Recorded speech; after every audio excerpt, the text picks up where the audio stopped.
Bonjour à tous, j'espère que vous allez bien. Ça fait 3 fois que je retourne cette introduction, j'espère que cette fois-ci sera la bonne, tout simplement parce que mes cheveux sont un peu mouillés et je ne sais pas quoi faire avec. À chaque fois que je regarde mon intro, je me dis non, ça va pas du tout et je me fais une coiffure différente. On va essayer de rester sur la tresse parce que concrètement, j'aurais évité d'y passer tout mon après-midi. Ah Je vous retrouve aujourd'hui pour un book haul. Alors ce n'est pas encore mon book haul du mois d'août, mais c'est mon book haul spécial anniversaire puisque vous n'êtes peut-être pas sans savoir que j'ai fêté mon anniversaire le mois dernier et que je vous avais dit alors que j'attendais en fait d'avoir reçu tous mes cadeaux d'anniversaire afin de pouvoir vous tourner cette vidéo. J'ai assez longtemps hésité, je dois dire, à vous tourner un book haul et pas un haul. J'avais fait le choix du haul pour mes cadeaux de Noël où je vous montrais tout simplement mes réceptions livresques et mes réceptions dites autres. Et là j'ai hésité et puis au final je me suis dégonflée. J'ai été pourrie, gâtée par mes proches, donc famille et amis. Et personnellement je suis pas sûre d'assumer tout ce que j'ai reçu, même si bien entendu ça m'emplit de joie d'être l'objet d'une telle attention, hein, je vais pas m'en cacher. Mais réellement je préférais rester cantonnée au livre et vous allez voir que rien que mes réceptions livresques ça va nous occuper un petit moment ensemble cet après-midi. Donc je vais commencer tout simplement par vous présenter, ou plutôt vous représenter très brièvement ce que m'a offert Béa pour mon anniversaire quand elle est venue me voir au mois de juin. Ça a fait l'objet d'une vidéo unboxing sur ma chaîne en juillet, je vous mettrai le lien de la vidéo en barre d'infos. Pourquoi est-ce que je vous présente à nouveau les réceptions que j'ai eues à cette occasion? Tout simplement parce que ça fait partie de mes cadeaux livresques d'anniversaire, donc ça me semblait logique dans une vidéo qui les centralise de vous les représenter à nouveau, même si pour le coup je vais passer très rapidement dessus. Béa m'a donc offert tout ça pour mon anniversaire. Elle m'a notamment offert 2 mangas d'une série qu'elle adore qui s'appelle Blue Spring Ride. Donc tome 1 et 2, je ne les ai pas encore lus mais je compte bien me caser la lecture du premier tome lors du week-end à Nîmes auquel je vais participer à la fin du mois. Elle m'a également offert sa romance historique préférée d'une auteure qui est vraiment un auteur chouchou pour elle. Il s'agit du premier tome de La Ronde des Saisons écrit par Lisa Kleypas et ce premier tome s'appelle Secret d'une nuit d'été. D'après ce que je me rappelle de ses explications, en gros c'est une série de tomes compagnons comme bien souvent dans la romance historique où on a plusieurs jeunes filles qui sont invitées à un bal, qui vont discuter ensemble et chacun des tomes va porter sur l'une de ces jeunes filles. Je poursuis avec un livre en VO qu'elle m'a offert qui est de Jodi Picoult. Je possède un autre livre de cet auteur qui est dans ma palle, publié aux éditions Michel Lafon. Là c'est publié aux éditions Odeur et ça s'appelle Off the Page après une petite recherche sur internet, sur Goodreads. Il paraît qu'il s'agit en réalité d'un tome 2, donc je vais peut-être me renseigner pour pouvoir me procurer en priorité le premier tome avant de pouvoir poursuivre avec cette suite. Mais d'après ce que j'ai compris, c'est des personnages d'un conte de fées qui sont propulsés dans notre réalité ou quelque chose dans ce goût-là. Et pour terminer, Béa m'a offert 2 livres qui étaient dans ma wishlist, à commencer par Manèche, le Sentier des Astres, écrit par Stéphane Plateau, dans sa version poche qui est sortie il n'y a pas longtemps aux éditions, donc j'ai lu. C'est un livre qu'elle a acheté de mémoire en allant aux Imaginales, elle l'a fait dédicacé par l'auteur et tout ce que je peux vous dire concernant cette histoire, c'est qu'il s'agit de fantaisie vraiment pure et dure. Je suis particulièrement pressée et euphorique à l'idée de me plonger dans les nombreuses pages de ce roman. Et le dernier livre que Béa m'a offert, qui était également dans ma wishlist, c'est L'Exil, le premier tome de Kayla Marshall, une auteure de beat lit française qui est donc Estelle Wagner, que j'ai aperçu en allant au salon du livre de Paris, et Béa l'a acheté et l'a également fait dédicacer en allant aux Imaginales cette année. Donc elle m'a joint un petit marque-page et la carte de l'auteur, voilà. J'ai trouvé la dédicace de Estelle Wagner particulièrement belle et soignée, donc c'est toujours super agréable d'avoir un livre dédicacé de cette façon. En ce qui concerne cette histoire, on va suivre le personnage de Kayla Marshall qui est une métamorphe mais qui n'a pas la possibilité de se métamorphoser en loup contrairement à ses congénères, donc va s'en suivre tout un tas de péripéties j'imagine, et de la même manière ce livre là me faisait très envie, donc je suis ravie de l'avoir désormais dans ma palle. Je passe maintenant aux cadeaux qui m'ont été envoyés par ma copine Althea, qui ont également fait l'objet d'une vidéo unboxing. À mon avis, cette vidéo ne vous dit rien pour la simple et bonne raison que j'ai malheureusement supprimé les fichiers. Voilà, oui, je suis trop nulle, je le sais.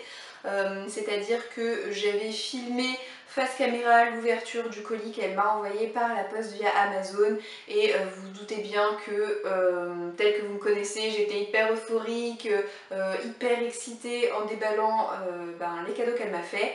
Sauf que juste après, je suis partie pour l'anniversaire d'une copine et j'étais un petit peu la photographe officielle de la soirée. Pour libérer de la place dans mon appareil photo, j'ai supprimé les fichiers précédents, je vous le donne en mille, j'ai supprimé l'unboxing, je ne l'avais pas copié-collé sur mon ordinateur. Du coup, il n'y a pas de vidéo unboxing, voilà, je suis triste.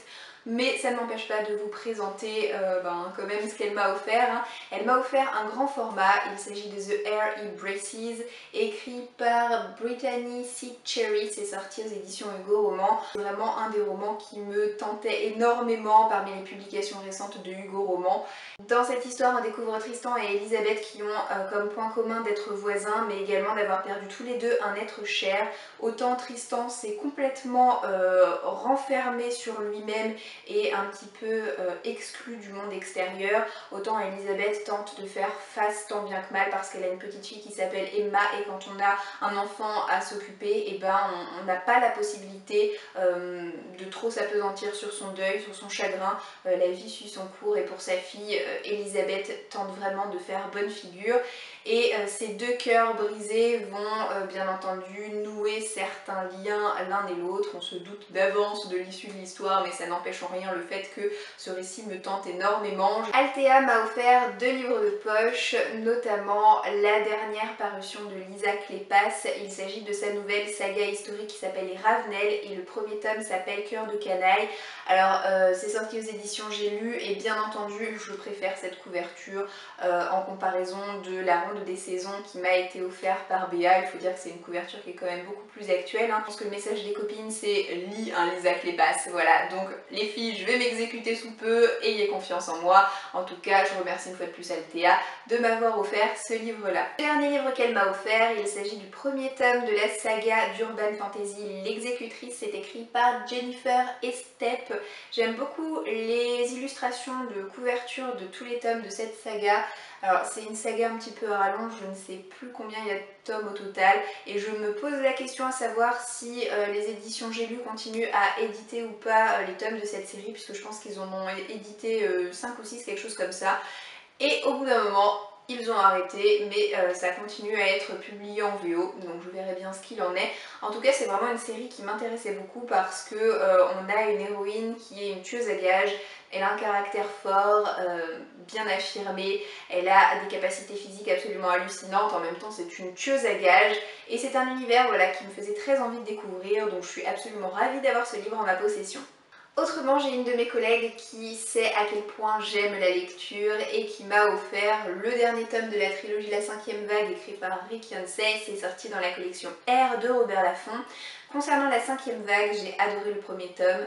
J'ai La Mer Infinie depuis X mois dans ma palle, mais je ne l'ai toujours pas lu et maintenant vient se greffer la conclusion de la trilogie. Donc bien entendu, je suis pressée de poursuivre cette histoire, d'autant que les couvertures sont à chaque fois hallucinantes de beauté. Je veux dire, quand je regarde ça, oh, ma mâchoire se décroche tellement, c'est beau.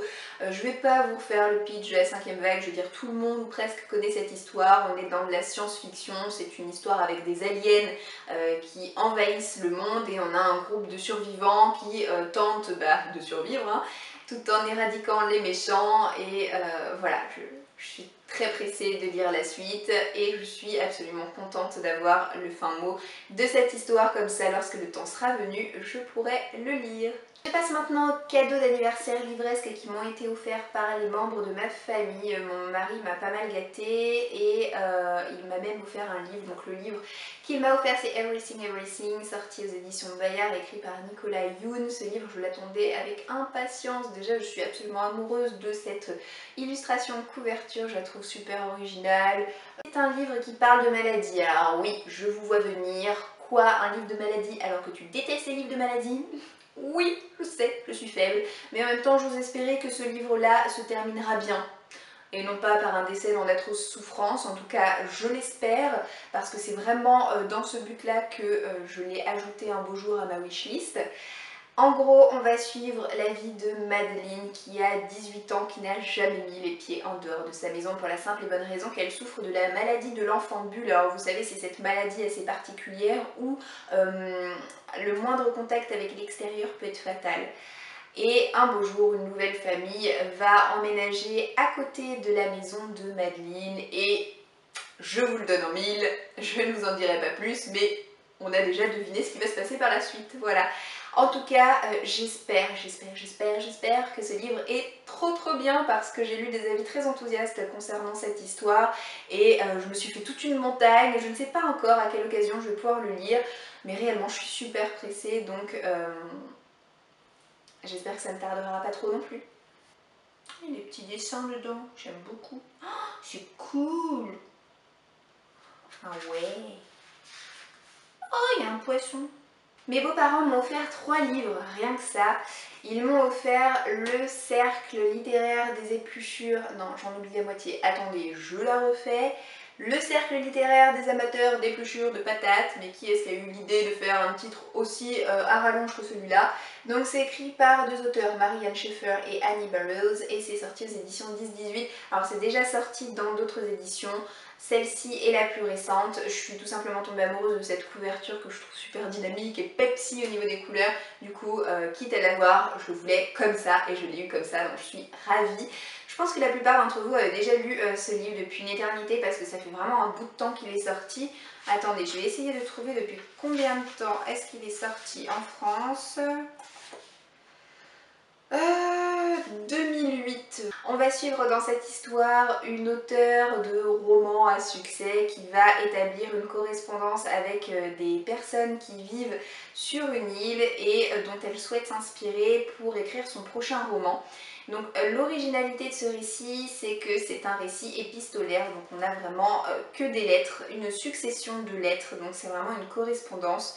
J'ai pas du tout l'habitude de lire ce type de livre, hein. Je ne vous cache pas que je vais complètement sortir de ma zone de confort, mais parfois ça fait du bien de lire des choses différentes. L'autre livre que mes beaux-parents m'ont offert, c'est une suite de séries, ou plutôt une suite de trilogie, puisqu'il s'agit du tome 2 de La Voix des Oracles écrit par Estelle Faye et sorti aux éditions Scrinéo. Pour ceux qui s'en souviennent, j'ai lu le premier tome cette année et je l'ai particulièrement apprécié. De toute manière, moi, dès que ça touche à la mythologie gréco-romaine, je réponds présente parce que c'est quelque chose dont je suis absolument friande. Et j'avais absolument adoré le système de quête, les personnages, voilà. On a un personnage principal qui est une oracle, qui a des visions et qui va essayer de tout faire pour sauver la vie de son père qu'elle a vu menacé dans une de ses visions. Pour ça, elle va partir en voyage, elle va être rejointe par des personnages, il va se passer tout un tas de choses pendant leur périple. C'est un récit finalement assez sombre, mais c'est également une quête initiatique et je suis complètement tombée sous le charme de cette histoire. Je crois que de mémoire, j'ai dû mettre la note de 4 sur 5, enfin, c'était vraiment très prometteur. Donc pour moi, il paraissait logique de poursuivre cette série et je suis très heureuse d'avoir le deuxième tome en ma possession. Il ne me manque plus que le tome 3. Le dernier roman que mes beaux-parents m'ont offert, je vais avoir beaucoup de mal à vous le résumer pour la simple et bonne raison que je n'en sais pas grand chose, mais que malgré tout il me tentait énormément. Il s'agit de Nos années sauvages, écrit par Karen Joy Fowler et sorti aux éditions Presse de la Cité. Je trouve la couverture absolument intrigante et peut-être déjà révélatrice de certaines choses. Dans cette histoire, on va suivre le personnage de Rosemary qui est une étudiante qui entretient une relation assez froide avec ses parents. Il faut dire que lorsqu'elle était plus jeune, elle a passé de belles années de complicité avec sa sœur Fern qui a disparu du jour au lendemain. Son frère est parti peu de temps après et du coup Rosemary s'est retrouvée seule avec ses parents et du jour au lendemain, elle a cessé de parler. C'est pas seulement une lecture plaisir et détente, c'est une lecture qui pousse à la réflexion, je pense. Je vais pas le lire tout de suite. J'attends d'être dans un certain état d'esprit pour pouvoir m'y mettre, mais en tout cas, je suis trop contente de l'avoir en ma possession. Je pense que c'est le fait de ne pas en savoir plus qui a eu un petit côté frustrant pour moi et qui m'a fait me dire il faut absolument que je le lise pour savoir de quoi il retourne. De la part de mes parents, j'ai reçu Eros Automaton écrit par Clémence Godefroy. C'est sorti aux éditions du Chat Noir il y a quelques mois maintenant. Je trouve la couverture assez originale. Au départ, quand je l'ai vue, je la détestais et maintenant quand je la regarde, je l'adore. Voilà, c'est assez ambivalent. On est dans un récit purement steampunk qui se passe dans une ville équivalente à Paris telle qu'on a pu la connaître à la Belle Époque. Et c'est un récit qui fait réfléchir un petit peu sur les relations entre l'homme et la machine. Je ne vous en dirai pas plus parce que j'ai décidé de ne pas en savoir plus tout simplement, mais le peu que j'en sais me donne très envie de me plonger dans les pages de ce roman. A priori c'est un livre qui a beaucoup plu, donc j'ai hâte de le découvrir à mon tour. Pour terminer avec ce book haul, j'ai reçu de la part de mes grands-parents l'histoire épatante de Monsieur Fikri et autres trésors. Ça vient des éditions Fleuve et c'était écrit par Gabrielle Zevin. Alors c'est un livre qui parle de livres puisque on a un personnage principal qui est libraire dont la femme vient juste de décéder et qui va découvrir un beau jour dans une allée de sa librairie une petite fille qui s'appelle Maya et qui a été abandonnée par sa mère, donc il va devoir la pouponner et la prendre un petit peu en charge. Mais les livres ne servent pas que de décor, ils font également partie intégrante de l'histoire, c'est ce qui m'a intéressée et c'est ce qui m'a donné envie de me pencher sur ce roman. J'espère l'apprécier, en tout cas je suis absolument ravie de l'avoir en ma possession. Et j'ai l'impression de dire ça pour tous les romans que je vous ai présentés. Mon book haul spécial anniversaire est maintenant terminé, j'espère que cette vidéo vous aura plu. N'hésitez pas à me dire si vous connaissez certains de ces livres et surtout si vous les avez lus. Petite parenthèse, je ne sais pas encore si je vous diffuserai une vidéo le week-end prochain. Comme j'ai pu vous le dire en commençant cette vidéo, oui je suis en congé, je pense que je vais avoir le temps de filmer quelques vidéos d'avance. Je ne suis pas sûre d'avoir le courage de les monter. Après tout, les vacances c'est aussi fait pour se reposer. Donc on verra bien, je vous tiendrai au courant si dimanche prochain il y a une vidéo ou non. Quoi qu'il en soit, au pire des cas ce sera dans 2 semaines. Voilà, je vous dis à très bientôt dans une prochaine vidéo. Allez, ciao ciao!